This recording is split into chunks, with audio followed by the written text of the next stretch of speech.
Hi అండి, నమస్తే. నేను మీ Raju. Welcome back to Raju Home Foods. ఈరోజు మన వీడియో వచ్చేసి మిల్ మేకర్ పచ్చి శనగపప్పుతో మీకు ఒక రెసిపీని అయితే షేర్ చేయాలనుకుంటున్నానండి. ఇది రైస్లోకి కానివ్వండి, అలాగే చపాతీలోకి కానివ్వండి, సూపర్ కాంబినేషన్ అని చెప్తాను.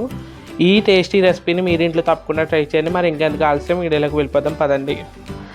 ముందుగా దీనికోసం ఒక చిన్న బౌల్ తీసుకుని అందులోకి 1 కప్ వరకు పచ్చి శనగపప్పుని తీసుకోండి. ఇక్కడ మంచి క్వాలిటీ ఉండే పచ్చి శనగపప్పు వాడుకుంటే కర్రీ అనేది మంచి టేస్టీగా అయితే వస్తుందండి. ఇలా తీసుకున్న పచ్చి శనగపప్పులోకి వాటర్ని వేసేసి ఒక 5 మినిట్స్ పాటు గిన్నెని పక్కన ఉంచేసేయండి. ఒక 5 మినిట్స్ పాటు దీన్ని నానపెట్టుకున్నామంటే ఉడికేటప్పుడు మనకి ఈజీగా ఉడికిపోతుంది అన్నమాట. 5 మినిట్స్ తర్వాత తీసి చూస్తే పప్పు చక్కగా నానిపోయి ఉంటుంది. ఇలాగా తుంచితే తునగాలన్నమాట. అలా నానపెట్టుకున్నారంటే కుక్కర్లో వేసిన వెంటనే బాగా ఉడికిపోతుంది అనమాట.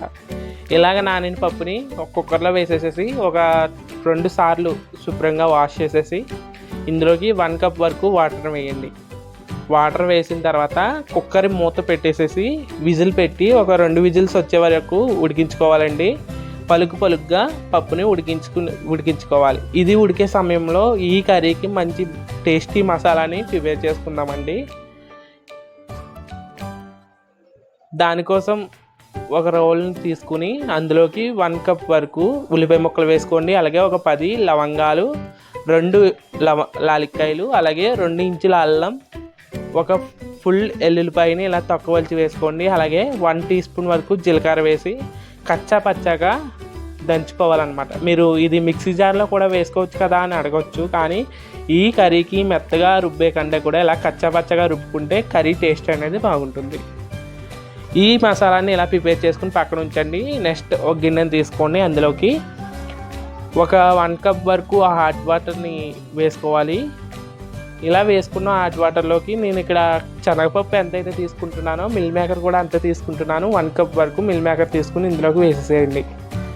ఇలా వేసిన మిల్ మేకర్ని ఒక 1 మినిట్ వరకు సోక్ అవనివ్వండి. ఇవన్నీ ప్రాసెస్ అంతా అయ్యేటప్పటికి మనకి పప్పు అనేది చక్కగా 2 విజిల్స్ వచ్చేసి ఉడికిపోయి ఉంటుంది. ఇలా చక్కగా పలుకుగా ఉడికించుకున్న పప్పుని ఇలా నలిపితే పలుకుగా ఉడకాలన్నమాట. ఇలా ఉడికిన పప్పుని పక్కన ఉంచేసేయండి. నెక్స్ట్ స్టవ్ వెలిగించి స్టవ్ మీద ఒక కడాయిని పెట్టండి. కడాయి హీట్ ఎక్కిన తర్వాత ఒక 2 టేబుల్ స్పూన్స్ వరకు ఆయిల్ వేయండి. ఆయిల్ కొద్దిగా ఎక్కువే పడుతుందండి.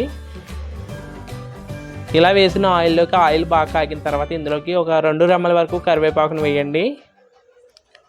ఇలా వేసిన కరివేపాకుని బాగా వేగనివ్వండి. ఇలా వేగిన తర్వాత ఒక 2 పచ్చిమిర్చిని ఇలాగ చీల్చి వేసేసేయండి. పచ్చిమిర్చి కూడా బాగా వేగిన తర్వాత ఇందులోకి మనం ముందుగా తయారు చేసి ప్రిపేర్ చేసుకున్న మసాలా ముద్దని ఇందులో వేసేసేయండి. ఇందులో మసాలా అంతా కూడా ఫ్రై అయ్యి పచ్చివాసన పోయి బాగా ఫ్రై అయ్యే విధంగా నూనె పైకి తేలే వరకు కూడా ఫ్రై చేసుకోవాలి.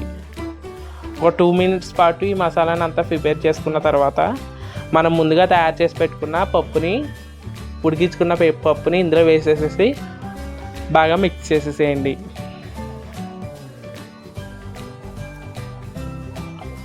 ఇలా బాగా మిక్స్ చేసుకున్న తర్వాత ఇందులోకి మనం ముందుగా మిల్ మేకర్ని వేడి నీళ్ళు వేసి పెట్టుకున్నాం కదా, అవి మొత్తం పిండేసేసి ఇందులోకి యాడ్ చేసేసి ఇది కూడా బాగా కలిసేంత విధంగా కలుపుకోవాలి.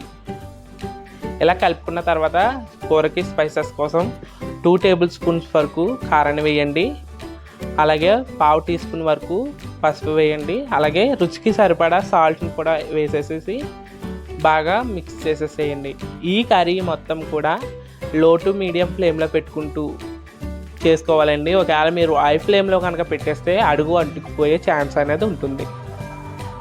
సో ఇలా కలుపుకున్న తర్వాత ఇందులోకి కర్రీ కన్సిస్టెన్సీ కోసం 1 కప్ నుండి 2 కప్పుల వరకు వాటర్ అయితే పడతాయండి. కర్రీని అడ్జస్ట్ చేసుకున్న తర్వాత ఇందులోకి చికెన్ మసాలా వేసుకుంటే చికెన్ కర్రీ ఫ్లేవర్ అనేది వస్తుంది. ఇలా కలుపుకున్న తర్వాత చక్కగా లో ఫ్లేమ్లో పెట్టేసేసి స్టవ్ మీడియం ఫ్లేమ్లోకి దించేసేసి మూత పెట్టి ఒక 2 మినిట్స్ పాటు చక్కగా ఉడికించారంటే శనగపప్పు మిల్ మేకర్ కర్రీ అనేది రెడీ అయిపోతుంది. చాలా టేస్టీగా ఉంటుంది. ఇది మీరు లంచ్లోకి కానివ్వండి, డిన్నర్లోకి కానివ్వండి, అలాగే చపాతీ ఎందులోకైనా కూడా సూపర్ కాంబినేషన్గా ఉంటుంది. ఖచ్చితంగా మీరు ఇంట్లో ట్రై చేయండి. ఇలా అయిన తర్వాత చక్కగా స్టవ్ ఆఫ్ చేసేసి ఈ గిన్నెని పక్కకి దించేసేయండి. మరి అంతే అండి, శనగపప్పు అలాగే మిల్ మేకర్ కాంబినేషన్లో ఉన్న ఈ కర్రీ అయితే రెడీ అయిపోయింది. మీకు నచ్చితే కనుక మీరు ఇంట్లో తప్పకుండా ట్రై చేయండి.